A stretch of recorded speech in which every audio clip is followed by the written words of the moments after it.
Hi മക്കളെ, അങ്ങനെ നമ്മുടെ ഒരു വർഷത്തെ ഹാർഡ് വർക്കിനൊക്കെ കൂടെ ഒരു റിസൾട്ടിലേക്ക് നമ്മൾ എത്താൻ പോവുകയാണ് അല്ലേ. നമ്മുടെ ബോർഡ് എക്സാമും ഒക്കെ തൊട്ടടുത്ത് എത്തിയിരിക്കുകയാണ്. ശരിക്കും പറഞ്ഞാൽ ഇനി ഏകദേശം ഒരു 2 മാസമാണ് മോഡൽ എക്സാമിന് നമുക്ക് ബാക്കിയുള്ളത്. അപ്പോൾ സയൻസ് എന്ന് വിചാരിക്കുമ്പോൾ തന്നെ നമ്മൾ വിചാരിക്കും, എസ്പെഷ്യലി കെമിസ്ട്രിയെ പറ്റി പറയുമ്പോൾ 4 ചാപ്റ്റർ അല്ലേ ഉള്ളൂ, സിമ്പിളായിട്ട് എനിക്ക് സ്കോർ ചെയ്യാം, അങ്ങനെ തന്നെയാണ് നമ്മൾ എല്ലാവരും വിചാരിക്കുക. പക്ഷെ നമുക്ക് കെമിസ്ട്രി മാത്രമല്ല എക്സാം അല്ലേ, സയൻസ് സബ്ജക്റ്റ് ഒന്നിച്ചാണ്. അപ്പം അതിൽ ഫിസിക്സ്, കെമിസ്ട്രി, ബയോളജി ഇത് 3ഉം ഉണ്ട്. അവിടെയാണ് നമുക്ക് പ്രശ്നം വരിക. കാരണം നമ്മൾ എന്ത് ചെയ്യും, അവസാനം തിരക്കിട്ടിട്ട് എവിടെന്നെങ്കിലുമൊക്കെ ഈസിയുള്ള ചാപ്റ്റർ മാത്രം പഠിക്കും. അങ്ങനെ മാത്രം പഠിച്ചത് കൊണ്ട് നമുക്ക് ബോർഡ് എക്സാമിന് അല്ലെങ്കിൽ മോഡൽ എക്സാമിന് നല്ല മാർക്കിലേക്ക് എത്താനായിട്ട് സാധിക്കില്ല. അപ്പോൾ എങ്ങനെയാണ് ഈ ഒരു 2 മന്ത് ഏറ്റവും ഫ്രൂട്ട്ഫുൾ ആയിട്ട് യൂസ് ചെയ്തുകൊണ്ട് നമ്മുടെ കെമിസ്ട്രി പഠിക്കുക എന്ന് നമുക്ക് നോക്കിയാലോ. അപ്പോൾ ആദ്യം തന്നെ 4 ചാപ്റ്ററിൻ്റെ പേര് എല്ലാവർക്കും അറിയായിരിക്കും എന്ന് മിസ് വിശ്വസിക്കുന്നു. അപ്പോൾ നിങ്ങൾ പഠിക്കുന്ന സമയത്ത് ശ്രദ്ധിക്കേണ്ട കാര്യം, നമ്മുടെ ഈ 4 ചാപ്റ്ററും ഓർഡറിൽ തന്നെ പഠിക്കാനായിട്ട് നിങ്ങൾ എല്ലാവരും ശ്രദ്ധിക്കുക. നമ്മുടെ ഒന്നാമത്തെ ചാപ്റ്ററാണ് കെമിക്കൽ റിയാക്ഷൻസ് ആൻഡ് ഇക്വേഷൻസ് അല്ലേ. അപ്പോൾ എന്താണ് ഒരു കെമിക്കൽ റിയാക്ഷൻ എന്നും അതിൻ്റെ ബാലൻസിങ് എങ്ങനെയാണെന്നും അതിൻ്റെ ടൈപ്പ് ഒക്കെ നമ്മൾ പഠിക്കുന്നത് ഇവിടെയാണ്. സോ ഇതിൻ്റെ കണ്ടിന്യൂവേഷൻ ആയിട്ടാണ് ഇനിയുള്ള ഓരോ ചാപ്റ്റേഴ്സും വരുന്നത്. അപ്പോൾ ആദ്യം ഈ ഒരു ചാപ്റ്റർ പഠിക്കാനായിട്ട് എൻ്റെ കുഞ്ഞുങ്ങളെ ശ്രദ്ധിക്കുക. പിന്നെ നമ്മുടെ ടെക്സ്റ്റ് ബുക്കിലുള്ള ഓരോ എക്സാംസും നിങ്ങൾ പഠിക്കണം, അത് നിർബന്ധമായിട്ട് നിങ്ങൾ പഠിക്കണം. അവിടെ ഉണ്ടാവുന്ന കളർ ചേഞ്ചസ് ഇതൊക്കെ നിങ്ങൾ അറിഞ്ഞിരിക്കണം, അതൊക്കെ വളരെ ഇമ്പോർട്ടൻ്റ് ആണ്. ഇനി രണ്ടാമത്തെ ചാപ്റ്ററിലേക്ക് വരാം, ആസിഡ്, ബേസ് ആൻഡ് സോൾട്ട് ആണ് അല്ലേ. അപ്പോൾ ഇതിൽ ആസിഡ്സ് ഉണ്ട്, ബേസസ് ഉണ്ട്, സോൾട്ട്സ് ഉണ്ട്. അപ്പോൾ ഇവരുടെ 3 പേരുടെയും ജനറൽ ക്യാരക്ടറിസ്റ്റിക്സ് നമ്മൾ അറിഞ്ഞിരിക്കേണ്ടതുണ്ട്. പിന്നെ ഇവരുടെ റിയാക്ഷൻസ് ഉണ്ട്, എസ്പെഷ്യലി നമ്മുടെ സോൾട്ട്സിൻ്റെ പ്രിപ്പറേഷൻസ്, അവരുടെ യൂസസ് ഒക്കെ ഉണ്ട് അല്ലേ. അപ്പോൾ ഇതൊക്കെ കൃത്യമായിട്ട് നിങ്ങൾ പഠിക്കുക. പഠിക്കുന്ന സമയത്ത് ചെയ്യേണ്ട കാര്യമെന്ന് പറഞ്ഞു കഴിഞ്ഞാൽ ഒരു ഷോർട്ട് നോട്ട് പ്രിപ്പയർ ചെയ്യാം. ഇപ്പം നമുക്ക് 5 ടൈപ്പ് കെമിക്കൽ റിയാക്ഷൻസ് പഠിക്കാനുണ്ട് അല്ലേ. അപ്പോൾ ഇതെല്ലാം കൂടെ നമുക്ക് ഒരൊറ്റ A4 ഷീറ്റിലേക്ക് മാറ്റാൻ സാധിക്കും. ടൈപ്പ് ഓഫ് റിയാക്ഷൻ എന്ന മെയിൻ ഹെഡിങ് കൊടുക്കുന്നു, 5 ടൈപ്പ് സബ് ഹെഡിങ് ആയിട്ട് കൊടുക്കുന്നു. അതിന് താഴെ വരുന്ന ഓരോന്നിൻ്റെയും എക്സാമ്പിൾസ് നിങ്ങൾ നോട്ട് ചെയ്യുക. എസ്പെഷ്യലി ഇപ്പോൾ കളർ ചേഞ്ച് ഉണ്ടെങ്കിൽ നമുക്കറിയാലോ, നമ്മുടെ ലെഡ് അയോഡൈഡ് ഉണ്ടാകുമ്പോൾ ഒരു യെല്ലോ പ്രസിപ്പിറ്റേറ്റ് ഉണ്ടാവാറുണ്ട്. അങ്ങനെയുള്ള ഓരോ കളർ ചേഞ്ച് അല്ലെങ്കിൽ എക്സോതെർമിക് ആണെങ്കിൽ അവിടെ ഉണ്ടാകുന്ന ഹീറ്റ് ചേഞ്ച്, ഇതൊക്കെ ആ ഒരു നോട്ടിനുള്ളിൽ നിങ്ങൾ നോട്ട് ചെയ്ത് വെക്കുക. ഇനി നമ്മുടെ രണ്ടാമത്തെ ചാപ്റ്ററിലേക്ക് വരുമ്പോൾ ആസിഡ്സ് എടുക്കാം. ആസിഡ്സ് എടുത്തു കഴിഞ്ഞാൽ ആസിഡ്സിൻ്റെ ജനറൽ പ്രോപ്പർട്ടീസ് ഏറ്റവും ഇമ്പോർട്ടൻ്റ് ആയിട്ട് ഓർത്തിരിക്കേണ്ടത് 2 പോയിന്റ് അവിടെ എഴുതി വെക്കുക.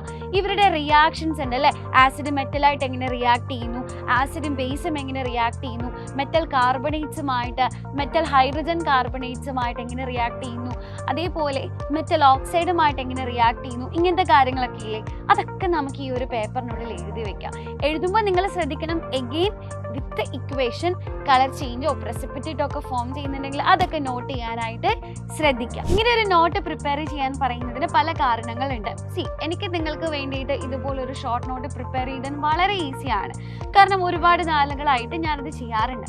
പക്ഷേ നമ്മൾ സ്വന്തമായിട്ട് നമ്മുടേതായിട്ടുള്ള രീതിയിൽ എഴുതി ഉണ്ടാക്കുന്ന ആ ഒരു ഷോർട്ട് നോട്ട് വളരെ ഹെൽപ്ഫുൾ ആയിരിക്കും. കാരണം ഞാൻ പഠിക്കുന്ന രീതിയിലായിരിക്കില്ല നിങ്ങൾ പഠിക്കുന്നത് അല്ലേ. അപ്പം നമ്മൾ ഓരോരുത്തരും ഓരോ ഇൻഡിവിജ്വലാണ്, ഓരോരുത്തരും പഠിക്കുന്നത് ഓരോ രീതിയിലാണ് അല്ലേ, ഓരോരുത്തരും ആൻസർ എഴുതുന്നത് ഓരോ രീതിയിലാണ്. സോ നമുക്ക് ഏറ്റവും കൺവീനിയൻ്റ് ആയിട്ടുള്ള രീതിയിൽ നമുക്ക് ഏറ്റവും എളുപ്പത്തിൽ ചിലപ്പോൾ കോഡ്സ് വെച്ചിട്ട് നമുക്ക് ഈസി ആയിട്ട് ഓർത്തിരിക്കാം. സോ നമുക്ക് നമ്മുടെ ബ്രെയിനിനെ സ്റ്റിമുലേറ്റ് ചെയ്യാൻ ഏതാണോ ഏറ്റവും ഈസി വേ, ആ രീതിയിൽ നിങ്ങളൊരു ഷോർട്ട് നോട്ട് പ്രിപ്പയർ ചെയ്യുന്നതായിരിക്കും ഏറ്റവും യൂസ്ഫുൾ ആയിട്ടുള്ളത്. ഇനി നമ്മുടെ 3rd chapter metals and non metals. ഈ ഒരു ചാപ്റ്ററിലേക്ക് വരുമ്പോൾ അവിടെ ഒരുപാട് റിയാക്ഷൻസ് ഉണ്ട് അല്ലേ. എക്സ്ട്രാക്ഷനിലൊക്കെ നമുക്ക് ഒരുപാട് എക്സാമ്പിൾസ് ഉണ്ട്. ആ എക്സാമ്പിൾസ് ഒക്കെ കൃത്യമായിട്ട് ഓർത്തിരിക്കുക. പലർക്കും തെറ്റിപ്പോകുന്നൊരു ടോപ്പിക്കാണ് കാൽസിനേഷൻ, റോസ്റ്റിംഗ് ഒക്കെ. അതൊക്കെ നിങ്ങൾ കൃത്യമായിട്ട് വിത്ത് എക്സാമ്പിൾസ് അറിഞ്ഞിരിക്കുക കേട്ടോ. ഇനി നമ്മുടെ last chapter carbon and it's compound. പറയണ്ടല്ലോ, പറയാണ്ട് തന്നെ അറിയാമല്ലോ, നോമൻക്ലേച്ചർ ഉണ്ട്. പിന്നെ ഐസോമെറിസം എന്ന് പറയുന്ന ടോപ്പിക് ആക്ച്വലി നമ്മുടെ ടെക്സ്റ്റ് ബുക്കിൽ ഇല്ല. പക്ഷെ എപ്പോഴും ഐസോമെറിസത്തിൽ നിങ്ങളോട് ക്വസ്റ്റ്യൻസ് ചോദിക്കാറുണ്ട്.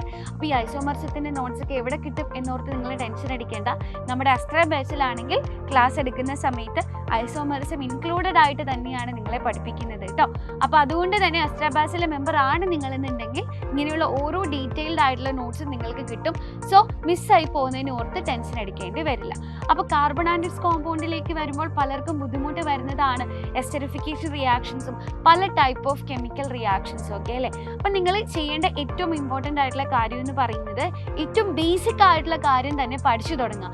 ആദ്യം തന്നെ ഇപ്പം എനിക്കൊരു ശീലമുണ്ട്, ഞാൻ ചിലപ്പോൾ ചാപ്റ്ററിൻ്റെ ബാക്കിൽ നിന്ന് പഠിച്ചു തുടങ്ങും. പക്ഷേ ഈ ഒരു ചാപ്റ്റർ നമ്മൾ അങ്ങനെ പഠിക്കുകയാണെന്നുണ്ടെങ്കിൽ നമുക്കത് വളരെ ബുദ്ധിമുട്ടായിരിക്കും. കാരണം ആദ്യം എന്താണ് ഹൈഡ്രോ കാർബൺസ് അല്ലെ, ആൽക്കൈൻസ് ഉണ്ട്, ആൽക്കീൻസ് ഉണ്ട്, ആൽക്കൈൻസ് ഉണ്ട്. അപ്പോൾ ഇവരെന്താണെന്ന് അറിഞ്ഞിരിക്കുക, ഇവരുടെ ജനറൽ ഫോർമുല കൃത്യമായിട്ട് അറിഞ്ഞിരിക്കുക, എങ്ങനെ ക്ലാസിഫൈ ചെയ്യാം, ദെൻ ഇവരുടെ നോമൻക്ലേച്ചർ. അപ്പോൾ നമുക്കൊരു ബേസിക് ആയിട്ടുള്ള ഒരു ഐഡിയ കിട്ടിക്കഴിഞ്ഞു. പിന്നീടാണ് ഫങ്ഷണൽ ഗ്രൂപ്പ്സിനെ നമ്മൾ പരിചയപ്പെടുന്നത് അല്ലേ. അപ്പോൾ ആൽക്കഹോൾസിൻ്റെ ഹൈഡ്രോക്സിൽ ഗ്രൂപ്പ്, കാർബോക്സിൽ ഗ്രൂപ്പ് ഇതൊക്കെ ഉണ്ട്. അപ്പം ഈ ഒരു ബേസിൽ നിന്നുകൊണ്ട് നമുക്ക് ഈസി ആയിട്ട് നെക്സ്റ്റ് ടോപ്പിക്ക് ബിൽഡ് ചെയ്ത് കൊണ്ടുപോകാൻ സാധിക്കും. അപ്പോൾ ആ ഒരു ഓർഡറിൽ തന്നെ പഠിക്കാനായിട്ട് ശ്രദ്ധിക്കുക. ഈ ഒരു ചാപ്റ്റേഴ്സ് ഒക്കെ പഠിക്കുന്ന സമയത്ത് നിങ്ങൾക്ക് സ്വന്തമായിട്ട് പഠിക്കാൻ സാധിക്കുന്നില്ല, ഒരു എക്സ്റ്റേണൽ സപ്പോർട്ട് വേണം എന്ന് തോന്നുകയാണെങ്കിൽ തീർച്ചയായിട്ടും നിങ്ങൾക്ക് അസ്ട്ര ബാച്ചിലേക്ക് വരാം. ഇപ്പോഴും നമ്മുടെ അസ്ട്ര ബാച്ചിൽ ക്ലാസ്സുകൾ നടക്കുന്നുണ്ട്. അപ്പോൾ നിങ്ങൾക്ക് എവിടെയെങ്കിലും ഒരു ബുദ്ധിമുട്ട് ഫീൽ ചെയ്യുകയാണെങ്കിൽ അവിടെ നിങ്ങൾക്ക് സപ്പോർട്ടായിട്ട് നമ്മളെല്ലാവരും ഉണ്ടാവും. അപ്പോൾ ഇത് മാത്രമല്ല, കോൺസെപ്റ്റ് പഠിക്കുക മാത്രമല്ല, ഞാൻ എപ്പോഴും പറയാറുണ്ട് മാക്സിമം ക്വസ്റ്റ്യൻസ് നിങ്ങൾ പ്രാക്ടീസ് ചെയ്യണം അല്ലേ.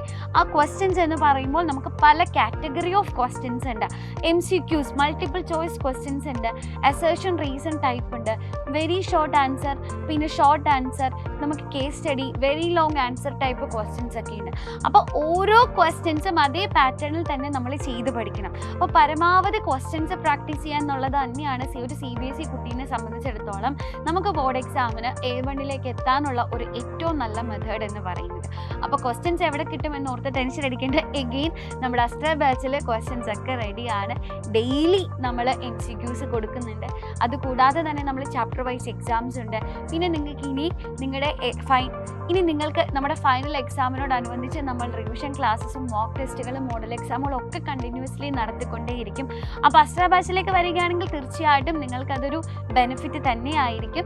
ഇനി അതല്ല, നിങ്ങൾ പ്രിഫർ ചെയ്യുന്നത് ഓഫ്ലൈൻ മോഡാണെങ്കിൽ നിങ്ങൾ ആ ഒരു ഓഫ്ലൈൻ മോഡിൽ പഠിക്കാൻ നിങ്ങളെ സഹായിക്കാൻ വേണ്ടി സൈലം ഗൈഡ്സ് അവൈലബിൾ ആണ്. അതിൽ ഒരുപാട് previous year board exam questions നിങ്ങൾക്ക് അവൈലബിൾ ആയിരിക്കും കേട്ടോ. എല്ലാ ക്വസ്റ്റ്യൻസും, കമ്പാർട്ട്മെൻറ്റ് ക്വസ്റ്റ്യൻസ് എല്ലാം അതിലുണ്ടാവും. സോ നിങ്ങൾക്ക് അത് റെഫർ ചെയ്ത് കഴിഞ്ഞാൽ തന്നെ ഒരു ചാപ്റ്ററുള്ള എല്ലാ കാര്യങ്ങളും കിട്ടുന്നതായിരിക്കും. ഓക്കെ, അപ്പോൾ കൃത്യമായിട്ടൊരു കോൺസെപ്റ്റ് പഠിക്കുക, ഷോർട്ട് നോട്ട് ഉണ്ടാക്കുക, ക്വസ്റ്റ്യൻസ് ചെയ്യുക, revision. That's a most important key. നമ്മൾ റിവൈസ് ചെയ്യണം. അപ്പോൾ അത് കൃത്യമായിട്ടുള്ള ഇടവേളകളിൽ നിങ്ങൾ റിവൈസ് ചെയ്യാനായിട്ട് ശ്രദ്ധിക്കുക. ഇപ്പോൾ നമ്മൾ ഇന്ന് ഒരു 3 ദിവസം കൊണ്ട് ഫസ്റ്റ് ചാപ്റ്റർ പഠിക്കുന്നു, ഈ ഒരു ക്വസ്റ്റ്യൻസ് എല്ലാം ചെയ്ത് സെറ്റ് ആക്കുന്നു. 4th ഡേ എന്ന് പറയുന്നത് പുതിയ ചാപ്റ്റർ പഠിക്കാനുള്ള ഡേ അല്ല, മറിച്ച് നമ്മൾ ഇതുവരെ പഠിച്ച കാര്യങ്ങൾ മുഴുവൻ റിവൈസ് ചെയ്യാനുള്ളൊരു ദിവസമാണ്.